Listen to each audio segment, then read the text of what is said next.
오늘은 윤관 장군을 소개하기 이전에 그 5대조인 그 시조 윤신달 장군을 먼저 소개를 한 후에 해야 될 것 같습니다.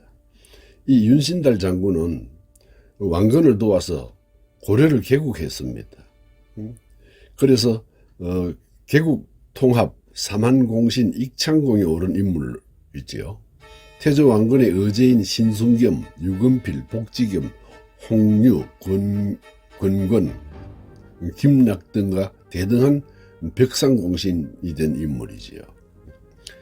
윤신달의 출생지는 파주시 파평면 파평산 아래 금파리의 늘놀이라는 마을로 가는 길 옆에 용년이라는 저수지가 있는데 신라 진성왕 7년 서기 893년 8월 15일 날 용년에서는 이상한 일이 벌어집니다.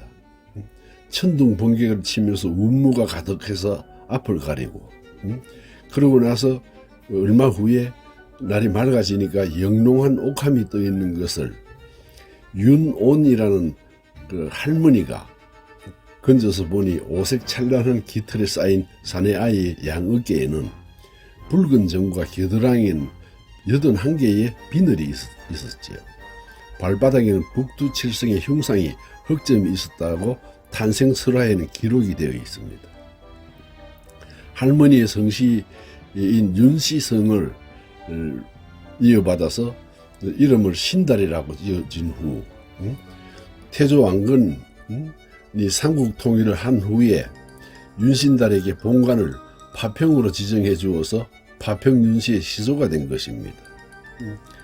그 후 태사공이라는 희호를 하사받고 삼중대관 태사를 거쳐서 왕건이 승하하고 난 후에 해종이 등극을 하자 태사공을 시기하는 무리들이 모함을 하지만 해종은 신라 영토인 동경대제국 유수로 보내어지고 그때부터 서라보를 경주라고 지명을 새로 만들고 경주 대도독으로 신라 영토를 치정으로 30년간을 다스립니다.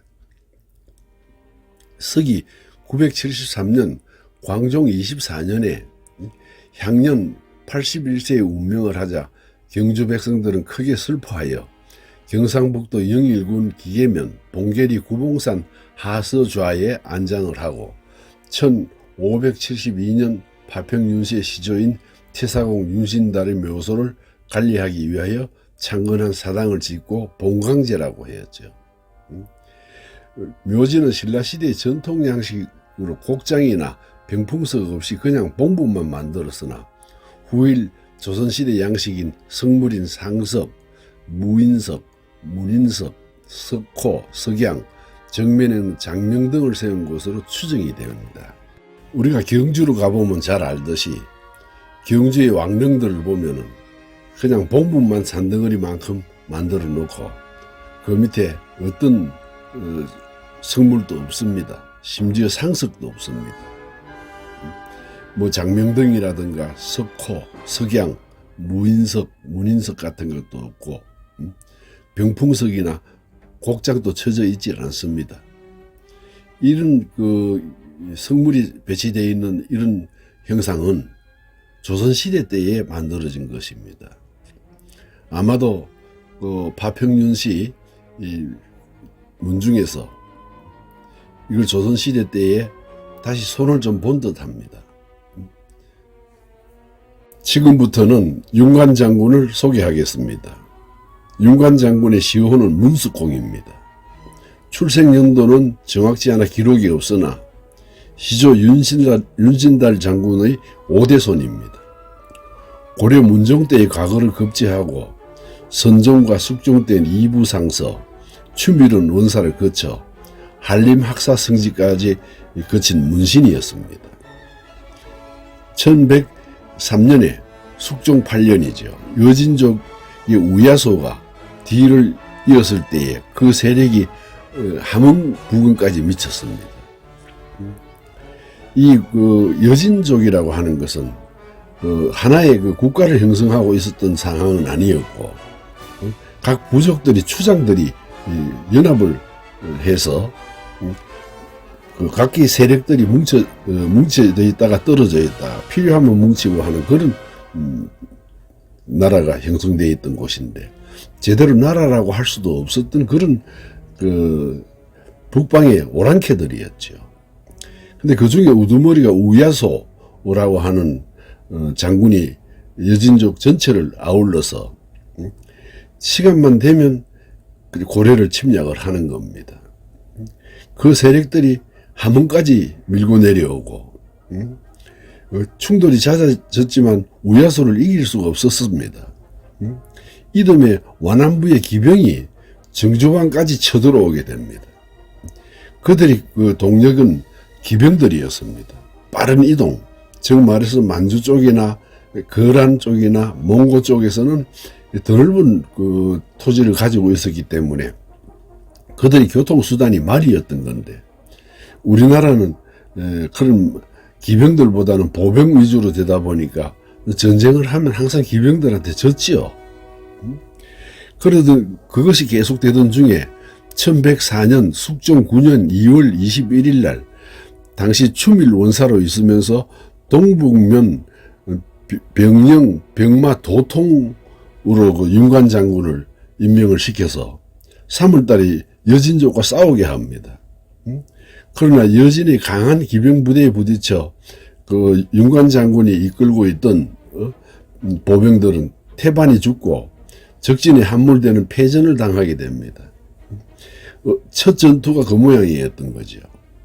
어쩔 수 없이 임기응변으로 급한 나머지 화친을 맺고 일단 철수를 했죠. 여진의 기병을 고려의 보병으로 감당할 수 없음을 간파를 하고 휴전하고 난 후에 윤관 장군은 와신 상담을 하면서 이에 12월부터 여진 토벌을 위한 준비에 전력을 기울여서 별무반이란 특수부대를 창설하게 됩니다. 이 별무반의 내용을 보면 성병, 그래서 공무원들이나 그 벼슬이 있던 자녀들은 징병을 안 했는데 그것도 전부 모조리 별무반으로 편성을 시킵니다. 그렇게 하고 일반 그 서인들이 별무반에 들어가면 신분 제도를 높여주기 때문에 높여준다는 특례를 줘서 엄청난 대군을 만들게 되지요. 윤관 장군은 와신상담 끝에 17만 대군을 육성을 시킵니다. 그 짧은 시간에. 이 17만 대군 중에는 별무반이 절반을 차지하는데 그 별무반들은 적들이 기마군들이 쳐내려오면 그것을 막을 수 있는 장창 부대를 육성하고 근데 궁수들을 육성을 하고 또 적진을 침투해서 교란하는 특수부대를 만들어냅니다. 그리고 물론 상당한 양의 기마군을 창설하였죠. 이때 이제 드디어 그러고 있는 중에 1107년 예종 2년에 여진족들이 심상치 않다는 보고를 접하자 윤관 장군은 원수가 되고 부원수인 오연충과 17만 대군을 이끌고 정주로 출발을 합니다. 한편 여진 추장에게 거짓 통보를 하여 고려가 앞서 잡아둔 허정, 나불 등을 돌려보낸다고 하자 여진족 군이 400명을 보내왔을 때 이때 이들을 유인해서 거의 섬멸시키고 사로잡아 버립니다. 5만 3천 명을 거느리고 정주에 도착한 뒤 중군 이한충, 좌군은 문관, 우군은 김덕진으로 하여금 지휘를 하게 하고 수군, 지금 말하는 해군입니다. 수군 선병별감 양유송 등을 2600명으로 편성하여 도림포에서 바다로부터 공격을 하게 합니다. 이 막강한 고려군의 위세에 눌린 여진인 동엄성, 숨자 정예부대를 동원해서 이를 격파합니다. 여진군이 숨은 석성 용장 척준경을 시켜서 공격을 합니다. 이때부터 맹장 척준경이 등장을 하게 됩니다. 이 척준경은 신출기물한 장수라서 그 용력이 대단하였고 말을 지쳐 달려가면 한 칼에 적군 서너 명씩을 베어버리는 대단한 장군이었습니다. 전략 거점을 무찌르는 곳은 135개 처이고 전사자 4,940명, 생포를 1,030명이 빛나는 전과를 거두었지요. 조정에다 전성을 보고를 올리고 다시 동북면 국경에서 북진 700리를 쳐들어가 탈환하는 각지의 장수를 보내서 국토를 획정하고 9개 성을 축적하고 돌을 다듬어서 국경을 표석을 만들어서 국경을 표기해버렸습니다. 이래서 전쟁 영웅이 된 거죠. 이렇게 함경도 일대를 석권하자 그곳에서 숨어있던 우야소가 반발해서 1108년 예종 3년 초에 군사를 이끌고 정면으로 대결하게 됩니다. 고려군은 가한천 전투에서 포위당해서나 척준경 등의 활약으로 겨우 구출되었다가 영주성의 공방에서도 역시 척준경의 용맹과 기지로서 여진군을 물리치게 됩니다. 또 여진군의 수만 명 중 옹주성을 포위가 되었을 때도 척준경의 활약으로 힘입은 바가 굉장히 컸죠. 그 척준경은 그렇게 신출귀물한 장수였습니다. 그해 3월 30일 포로 346명 말 96필 소 300두를 노예 가고 개경으로 개선하니 추중 좌리 평융 척지 진국 공신 문화시중 판상서 부의사 지군 국종사에 봉해집니다. 윤관 장군은 이렇게 전쟁 영웅이 돼서 개선을 하고 벼슬이 풍계도 높아지고 그랬던 시기에 얼마 가지 않아서 여진족은 그 근거를 모두 잊어버리고 끊임없이 보복을 할 것이라고 협박과 동시에 평화 교섭을 하기 시작합니다. 그래도 당시에는 너무 많은 영토를 빼앗았기 때문에 점령지의 관리도 잘 안 되고 이랬던 건 사실입니다. 그래서 안전을 기여할 수 없다는 점을 들어서 화평을 하기 시작을 합니다. 그래서 뭐 평장사, 최홍사 등 28명이 찬성을 하고 여진과 화평을 하기로 하고 힘들게 쌓았던 목숨을 걸고 정보를 했고 힘들게 쌓았던 9개 성을 모두 돌려주게 됩니다. 지금 생각하면 너무 황당한 일이겠죠. 그때 당시 그 죽지역으로 파견 나가 있던 백성들도 굉장히 원망을 하게 됩니다. 결국에는 예종 7월 3일 회의를 다시 열고 9개 성을 전부 돌려주기로 하고 7월 10일, 8일부터 9개 성에서 철수를 하기 시작합니다. 윤관 장군과 장병들이 다시 고려 조정으로 돌아오자 매우 역설적인 일이 생깁니다. 그 훗날 여진족의 그 임금이 된 아구타가 금나라를 세우고 강대한 국가를 이루었던 거지요.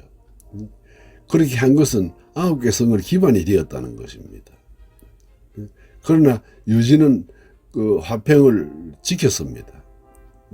그 후 두 번 다시는 고려를 침략하거나 노략질을 하지 못했던 거죠. 그러나 어찌되었든 윤관 장군은 조정으로 돌아와 있는 동안 패장이라는 모함을 받게 됩니다. 문신들이 시기 속에 관직과 전쟁 영웅 윤관은 공신호조차 삭탈당합니다. 그때나 지금이나 참 시기 질투하거나 모함하는 기가 막히는 일들을 겪게 되는 거죠. 정치하는 사람들은 다 그 당시나 지금이나 마찬가지인 것 같습니다. 윤관 장군을 처벌을 주장했던 재상 대관들을 물리치고 비호한 예종의 덕으로 물러나 있던 윤관 장군을 1110년 12월 수태보 문화시중 판병부사 상주국 감수국사로 벼슬을 풍계를 올려서 내려졌으나 윤관 장군은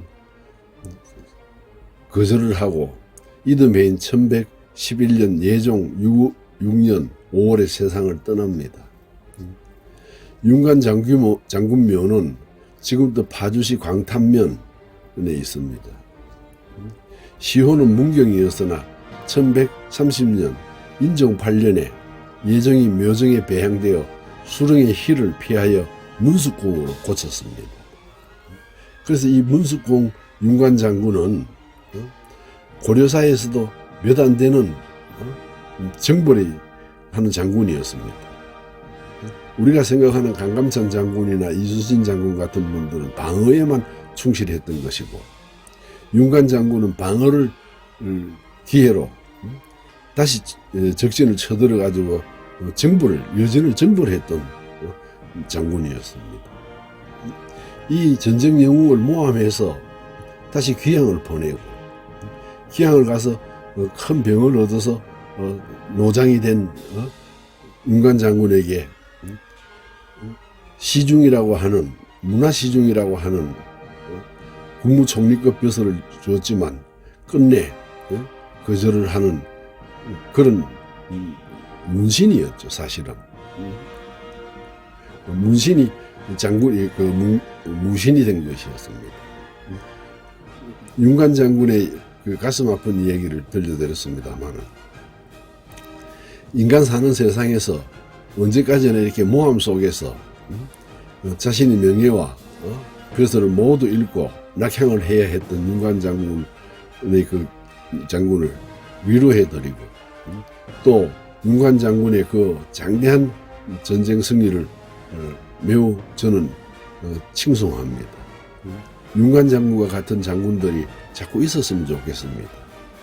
지금 시대에도 우리는 적의 침략만 받아왔지 500년이 넘는 기간 동안 한 번도 적을 침략해 들어가 본 적이 없었지 않습니까?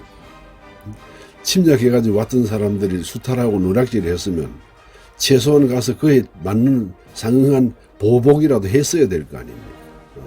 그래야 주변 국가들이 대한민국을 함부로 보지 못할 거 아닙니까? 지금 바로 윤관 장군 같은 그런 장군들이 많이 있었으면 좋겠습니다. 오늘은 여기까지 하겠습니다. 좀 지루했지만 재미있었을 겁니다.